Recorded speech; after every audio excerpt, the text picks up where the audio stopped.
ఎవరు కన్నబిడ్డో తెలీదు. ఆ శిశువు శవం చెత్తకుప్పల్లోకి ఎక్కడి నుంచి వచ్చిందో తెలీదు. ఎవరు పడేశారో తెలీదు.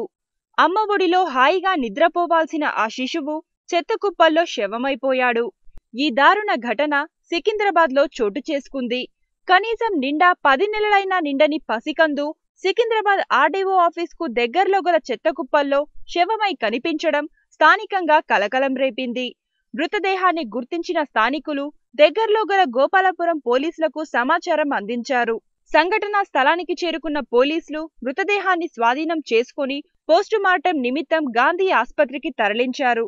శిశువు చనిపోయాడా లేదా చంపబడ్డాడా అనే విషయం పోస్టుమార్టం తర్వాత వెల్లడిస్తామని ఎస్ఐ వేణుగోపాలరావు తెలిపారు.